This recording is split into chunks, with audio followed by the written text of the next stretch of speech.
नेपाल में हिंसक भीड़ ने कई महत्वपूर्ण इमारतों को भी जला दिया। नेपाल में टेलीकॉम सर्विस प्रोवाइडर एनसेल के हेडक्वार्टर को भी प्रदर्शनकारियों ने जला दिया। काठमांडू से टीवी9 भारतवर्ष संवाददाता विपिन चौबे की ये रिपोर्ट आती है।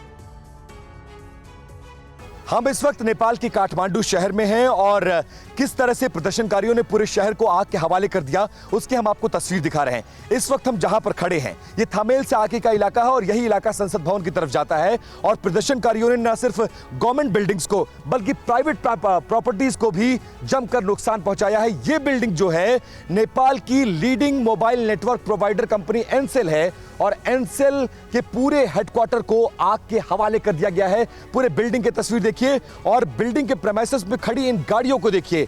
लगभग 1 दर्जन से ज्यादा वो वीवीआईपी गाड़ी हैं जो ऑफिशियल्स यहां पर आए हुए थे। जान बचाने के लिए गाड़ी जैसे तैसे इधर उधर खड़ी करके वो अंदर भागे और पूरी बिल्डिंग को आग के हवाले कर दिया गया है। लगभग 8 से 10 मंजिला ये पूरी इमारत है और बिल्डिंग को पहले पत्थरबाजी करके शीशे को तोड़ने की कोशिश की गई। बेसमेंट से लेकर और फ्रंट ऑफिस से लेकर टॉप ऑफिस हेडक्वार्टर से लेकर एक एक फ्लोर में घुसकर आग लगाया गया और कैसे ये पूरी इमारत जल गई है, जलकर खाक हो गई है, वो आपको तस्वीरों में साफ तौर पर नजर आएगा।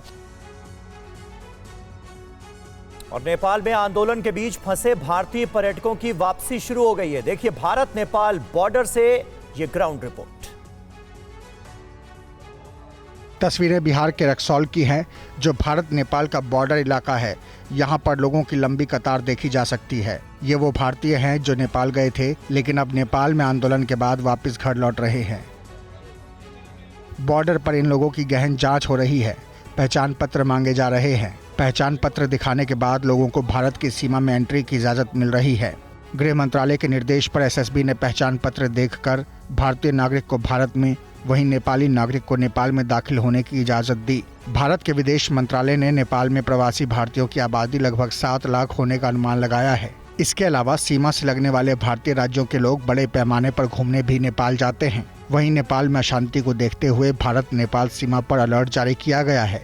एसएसबी घटनाक्रम पर नजर रख रही है। भारत और नेपाल कुल 17 से 51 किलोमीटर की सीमा साझा करते हैं। उत्तराखंड, उत्तर प्रदेश, बिहार, सिक्किम और पश्चिम बंगाल राज्यों की सीमा नेपाल से लगती है।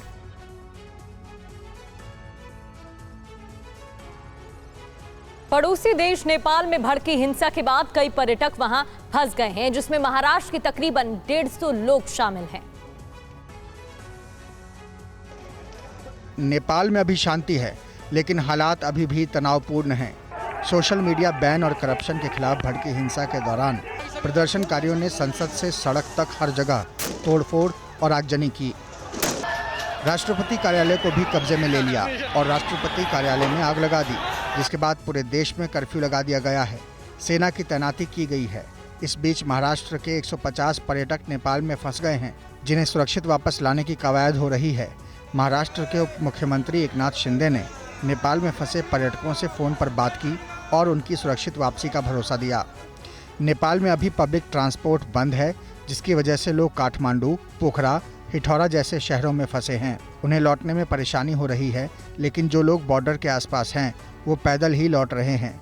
नेपाल में धीरे धीरे जिंदगी पटरी पर लौट रही है और अंतरिम सरकार के गठन की प्रक्रिया तेज हो गई है। ऐसे में उम्मीद है कि अगले कुछ दिनों में हालात सामान्य हो जाएंगे। नेपाल में हिंसा के बीच हजारों संख्या में भारतीय नागरिक फंस गए हैं। कई लोग ऐसे हैं जो पशुपतिनाथ दर्शन के लिए गए थे लेकिन अब बाहर नहीं निकल पा रहे हैं। राजस्थान के करीब 4000 लोग भी नेपाल में फंसे हुए हैं, जिनमें 700 से ज़्यादा लोग जयपुर के रहने वाले हैं। फंसे लोगों के परिजनों ने सरकार से मदद की अपील की है। इनमें से अधिकतर पर्यटक धार्मिक यात्रा पर गए हुए हैं। जयपुर के 230 टूरिस्ट काठमांडू एयरपोर्ट पर हैं। परिवार के लोगों ने बताया कि वो पिछले कई घंटे से एयरपोर्ट पर भूखे प्यासे हैं। वहीं फंसे लोग स्थिति सामान्य होने के इंतजार में हैं। मेरे 8-10 परिजन तीर्थ यात्रा के लिए गए हुए थे, तो उस वजह से मेरी भारत सरकार, राजस्थान सरकार से यही है कि अपील है कि आप जल्द से जल्द उनको नेपाल बॉर्डर से भारत बॉर्डर में ट्रांसफ़र करें। कम से कम हमारे 8-10 गांव से लोग गए हुए हैं, उनको जल्दी से जल्दी नेपाल बॉर्डर पार कराकर बिहार बॉर्डर में उनको प्रवेश कराया जाए।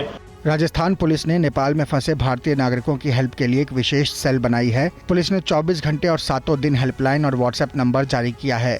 इसके जरिए नागरिक सीधे संपर्क कर सहायता ले सकेंगे।